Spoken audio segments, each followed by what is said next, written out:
ക്ഷേമ കമ്മിറ്റിയുടെ റിപ്പോർട്ട്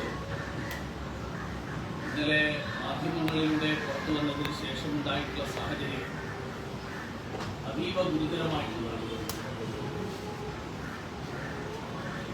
ഗുരുതരമായിട്ടുള്ള ലൈംഗിക കുറ്റകൃത്യങ്ങൾ നടന്നു എന്ന് അറിഞ്ഞിട്ടും അതിനെ സംബന്ധിച്ചിട്ടുള്ള ഒരു നടപടിയും എടുക്കാത്ത സാംസ്കാരിക വകുപ്പ് മന്ത്രി, അത് നേരത്തെ ഉണ്ടായിരുന്ന മന്ത്രി ശ്രീ AK ബാലനാണെങ്കിലും ഇപ്പോഴത്തെ മന്ത്രി ശ്രീ സജി ചെറിയാനാണെങ്കിലും പിണറായി സർക്കാരിലെ ഈ രണ്ട് മന്ത്രിമാരും ഗുരുതരമായിട്ടുള്ള കൃത്യവിലോപമാണ് നടത്തിയത്.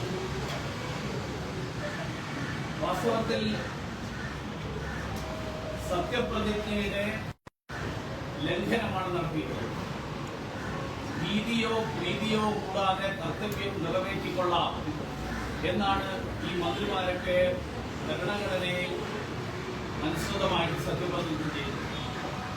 പക്ഷേ ഗുരുതരമായിട്ടുള്ള കുറ്റകൃത്യം, പ്രത്യേകിച്ച് പോക്സോ ആക്ട് പോലെയുള്ള നിയമങ്ങൾ, ആ നിയമങ്ങളടക്കം ബാധിക്കുന്ന ആ നിയമങ്ങൾക്കനുസരിച്ചിട്ടുള്ള ഉൾപ്പെടെയുള്ള കുറ്റകൃത്യങ്ങളാണ് സംഭവിച്ചതായിട്ട് ക്ഷേമ കമ്മീഷൻ റിപ്പോർട്ട് ചെയ്തതായിട്ട് മാധ്യമങ്ങളിലൂടെ പുറത്തുവന്നത്.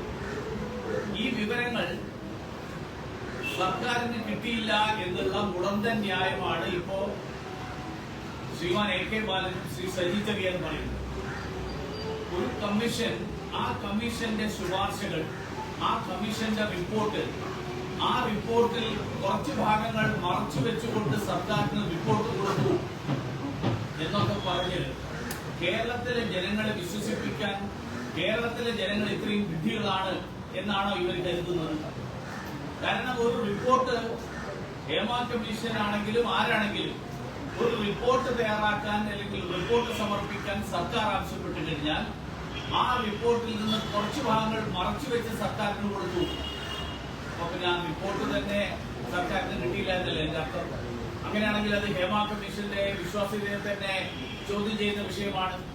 മാത്രമല്ല, ഗുരുതരമായിട്ടുള്ള കുറ്റകൃത്യങ്ങൾ മാധ്യമങ്ങളടക്കം ഇന്ന് റിപ്പോർട്ട് ചെയ്തിട്ടുള്ള കാര്യങ്ങൾ, ആ കാര്യങ്ങളൊക്കെ റിപ്പോർട്ടിൽ പരാമർശിക്കപ്പെട്ടതിന് ശേഷം ഇതൊന്നും വിവരാവകാശ കമ്മീഷൻ പറഞ്ഞത് വ്യക്തിപരമായിട്ടുള്ള കാര്യങ്ങൾ പരസ്യപ്പെടുത്തരുത് എന്ന് പറഞ്ഞതിന്റെ മറപിടിച്ചുകൊണ്ട് കുറ്റവാളികൾക്കെതിരായിട്ട് നിയമ നടപടി സ്വീകരിക്കാതെ സർക്കാരിലെ ബന്ധപ്പെട്ട ആളുകൾ അവരെ രക്ഷപ്പെടുത്താൻ ശ്രമിച്ചു എന്നുള്ളതാണ് ഇപ്പോൾ പുറത്തു വന്നിട്ടുള്ളത്. അപ്പൊ ഈ തരത്തിലുള്ള ഗുരുതരമായിട്ടുള്ള കുറ്റകൃത്യങ്ങൾ, ലൈംഗിക കുറ്റകൃത്യങ്ങൾ നടത്തിയ ആളുകളെ സംരക്ഷിക്കാൻ ശ്രമിച്ച സജി ചെറിയാന് സർക്കാരിൽ മന്ത്രിയായി തുടരാനുള്ള ഒരവകാശവുമില്ല.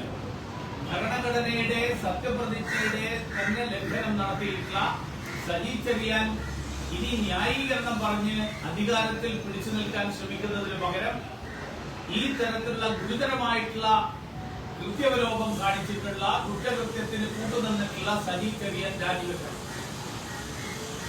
ഈ സംഭവം കേരളത്തിലെ സർക്കാർ 2016 നടന്ന ഗുരുതരമായിട്ടുള്ള ഒരു സ്ത്രീകൾക്കെതിരായിട്ടുള്ള അതിക്രമത്തിന്റെ ഭാഗമായിട്ടുള്ള കേരളത്തിലെ അറിയപ്പെടുന്ന ഒരു നടിക്കെതിരായിട്ട് നടന്ന ഒരു അതിക്രമത്തിന്റെ പശ്ചാത്തലത്തിലാണ് ഈ കമ്മിറ്റി നിയോഗിക്കപ്പെടുന്നത്. കൊട്ടേഷൻ ബലാത്സംഗം, കൊട്ടേഷൻ എടുത്ത് ബലാത്സംഗം നടത്തുക, അങ്ങനെയുള്ള ഗുരുതരമായിട്ടുള്ള ഒരു കുറ്റകൃത്യം നടന്നതിന്റെ പശ്ചാത്തലത്തിൽ നിയോഗിക്കപ്പെട്ട കമ്മിറ്റി, ആ കമ്മിറ്റി ധാരാളം ആളുകൾ അവർക്ക് മുൻപാകെ തെളിവ് കൊടുത്തു. ആ തെളിവുകൾ സർക്കാരിന്റെ മുൻപാകെ എത്തി. 19 5 വർഷക്കാലം സർക്കാർ അതിന്റെ മുകളിൽ അടിയും. ബഹുമാന്യനായിട്ടുള്ള മുഖ്യമന്ത്രിയാണ് ആഭ്യന്തര വകുപ്പിന്റെ ചുമതല വഹിക്കുന്നത്. അദ്ദേഹത്തിന് നിയമത്തെക്കുറിച്ച് അറിയുന്ന ആളുകൾ ആരെങ്കിലും അദ്ദേഹത്തിന്റെ കൂടെ ഉണ്ടെങ്കിൽ ഇത്തരത്തിലുള്ള ഗുരുതരമായിട്ടുള്ള കുറ്റകൃത്യങ്ങൾ നടന്നു കഴിഞ്ഞാൽ ആ കുറ്റകൃത്യങ്ങൾ മറച്ചുവെക്കുന്നത് അതുൾപ്പെടെ കുറ്റകരമായിട്ടുള്ള കാര്യമാണ് എന്ന് സുപ്രീം കോടതി വിധിയുണ്ട്. കുറ്റത്തിൽ പങ്കാളികളായവർ മാത്രമല്ല, കുറ്റകൃത്യങ്ങൾ നടന്നു എന്നറിഞ്ഞു കഴിഞ്ഞാൽ അത് മറച്ചുവെക്കുന്നവരുൾപ്പെടെ അവർക്കുൾപ്പെടെ ഈ കുറ്റത്തിന്റെ പങ്കാളിത്തമുണ്ട് എന്നാണ് സുപ്രീം കോടതി പറഞ്ഞിട്ടുള്ളത്. അപ്പൊ അതുകൊണ്ട് ഈ കുറ്റകൃത്യം മറച്ചുവെക്കാൻ ശ്രമിച്ച പിണറായി സർക്കാർ സ്ത്രീകൾക്കെതിരായിട്ടുള്ള അതിക്രമങ്ങൾ തടയാൻ ഞങ്ങൾ സ്ത്രീപക്ഷത്ത് നിൽക്കുന്ന സർക്കാരാണ് എന്നുള്ള അവകാശവാദം തന്നെ അവിടെ തകർന്നിരിക്കുക. വനിതാ മതിൽ കെട്ടിയത് കൊണ്ട് കാര്യമില്ല. സ്ത്രീകൾക്കെതിരായിട്ടും കുട്ടികൾക്കെതിരായിട്ടും ഉണ്ടാകുന്ന അതിക്രമങ്ങൾ, ആ അതിക്രമങ്ങൾ സർക്കാരിന്റെ മുൻപാകെ ജസ്റ്റിസ് ഹേമ കമ്മിറ്റി, ഹൈക്കോടതി ജഡ്ജി, കേരളത്തിലെ മലയാളത്തിലെ ചലച്ചിത്ര രംഗത്തെ അറിയപ്പെടുന്ന വളരെ പരിചയസമ്പന്നനായിട്ടുള്ള അഭിനേതാവ്, സർക്കാർ ഉദ്യോഗസ്ഥയായിരുന്ന ആള്, ഇങ്ങനെയുള്ള ആളുകളൊക്കെ ഉൾപ്പെട്ട ഒരു കമ്മിറ്റി നൽകിയ റിപ്പോർട്ട്, ആ റിപ്പോർട്ടിൽ വന്നിട്ടുള്ള കൃത്യമായിട്ടുള്ള വിവരങ്ങൾ, ആ വിവരങ്ങളുടെ അടിസ്ഥാനത്തിൽ നിയമ നടപടിയെടുക്കാൻ സർക്കാർ സന്നദ്ധരായില്ല, അതിനുവേണ്ട നടപടിയെടുത്തില്ല എന്നുള്ള ഗുരുതരമായിട്ടുള്ള സാഹചര്യമാണ് ഉയർന്നു വന്നിട്ടുള്ളത്. AK ബാലൻ ഉൾപ്പെടെയുള്ള ആളുകൾക്കെതിരായിട്ട് നിയമ നടപടി സ്വീകരിക്കണം. സജി ചെറിയാൻ ഈ കുറ്റകൃത്യത്തിൽ പങ്കാളിയാണെന്ന് വ്യക്തമായിട്ടുള്ള സാഹചര്യത്തിൽ സജി ചെറിയാൻ ഇനി മന്ത്രിസ്ഥാനത്ത് തുടരാനുള്ള ഒരു അവകാശവുമില്ല.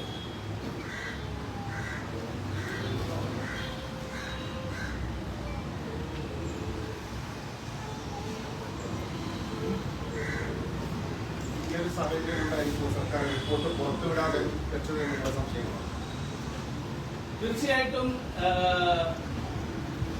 ആരെയൊക്കെയോ സംരക്ഷിക്കാനുള്ള ഒരു ഉദ്ദേശത്തോടു കൂടിയാണ് സർക്കാർ ഇത് പുറത്തുവിടാതിരുന്നത് എന്നുള്ളത് വളരെ വ്യക്തമാണ്. അത് ആരൊക്കെയാണെന്ന് സർക്കാർ തന്നെയാണ് പറയുന്നത്. മാത്രമല്ല, ഇപ്പോ WCCയെ പോലെയുള്ള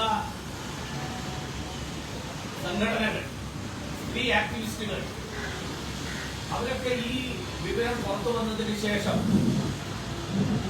അവരെന്തുകൊണ്ട് മിണ്ടാതിരിക്കുന്നു എന്നുകൂടി കേരളത്തിലെ സാധാരണക്കാരായിട്ടുള്ള ജനങ്ങൾ അറിയാൻ ആഗ്രഹിക്കുന്നു. സ്ത്രീത്വത്തെ അപമാനിച്ചതിനുള്ള കേസ് IPC 354 ഉൾപ്പെടെയുള്ള വകുപ്പുകൾ, ആ വകുപ്പുകൾ ഉൾപ്പെടെ ബാധകമായിട്ടുള്ള സംഭവങ്ങൾ, ആ സംഭവങ്ങളാണ് ഇതിൽ നടന്നിട്ടുള്ളത്. അപ്പൊ ഇത്തരം സംഭവങ്ങളിൽ സർക്കാർ പാലിക്കുന്ന മൗനം, ആ മൗനം സംശയാസ്പദമാണ്. ആ മൗനം കുറ്റവാളികളെ സംരക്ഷിക്കാൻ ലക്ഷ്യം വെച്ചുകൊണ്ടുള്ളതാണ്. അങ്ങനെ കുറ്റവാളികളെ സംരക്ഷിക്കാൻ ശ്രമിച്ച ആളുകൾക്ക് അതുകൊണ്ടാണ് ഈ സർക്കാരിൽ ഒരു സർക്കാരിലും തുടരാനുള്ള അവകാശമില്ല എന്ന് ഞാൻ പറയാനാണ്. അല്ല, എന്തുകൊണ്ടാണ് അവർ മിണ്ടാതിരിക്കുന്നത് എന്നുള്ളത് തീർച്ചയായിട്ടും കേരളത്തിലെ സാധാരണക്കാരായിട്ടുള്ള ജനങ്ങളുടെ മുന്നിലുള്ള ചോദ്യമാണ്. അവര് സർക്കാരിന്റെ ഭീഷണി കൊണ്ട് വഴങ്ങിയാണോ, അതോ സിനിമയിലെ ഈ റിപ്പോർട്ടിൽ നിങ്ങളെല്ലാവരും പുറത്തുവിട്ടിട്ടുള്ള വിവരങ്ങൾ പറയുന്നത് ഒരു 15 അംഗ സംഘം സിനിമയെ, ഒരു ക്രിമിനൽ മാഫിയ സംഘം മലയാള സിനിമയെ നിയന്ത്രിക്കുന്നതാണ്. അവർക്ക് മാത്രമേ സിനിമയിൽ അവസരങ്ങൾ കിട്ടുള്ളൂ, അല്ലാത്തവർക്ക് സിനിമയിൽ അവസരം കിട്ടില്ല എന്നുള്ള അങ്ങേയറ്റം അപകടകരമായിട്ടുള്ള ഒരു സാഹചര്യം നിലനിൽക്കുന്നു എന്നാണ് നിങ്ങളെല്ലാവരും പുറത്തുവിട്ടിരിക്കുന്ന റിപ്പോർട്ടിൽ പറയുന്നത്. അങ്ങനെയുള്ള ഈ ക്രിമിനൽ മാഫിയ സംഘത്തിന്റെ ഭീഷണിക്ക് വഴങ്ങിയാണോ, അതോ സർക്കാരിന്റെ ഭീഷണിക്ക് വഴങ്ങിയാണോ, എന്തുകൊണ്ടാണ് അവർ മിണ്ടാതിരിക്കുന്നത് എന്നുള്ളത് തീർച്ചയായിട്ടും ഒരു എല്ലാവരുടെയും മനസ്സിലുള്ള ചോദ്യം.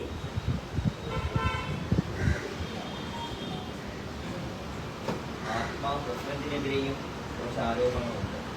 പ്രസിഡന്റായിട്ട് ഒരാൾ മാത്രമേ ഇരുന്നിട്ടുള്ളൂ.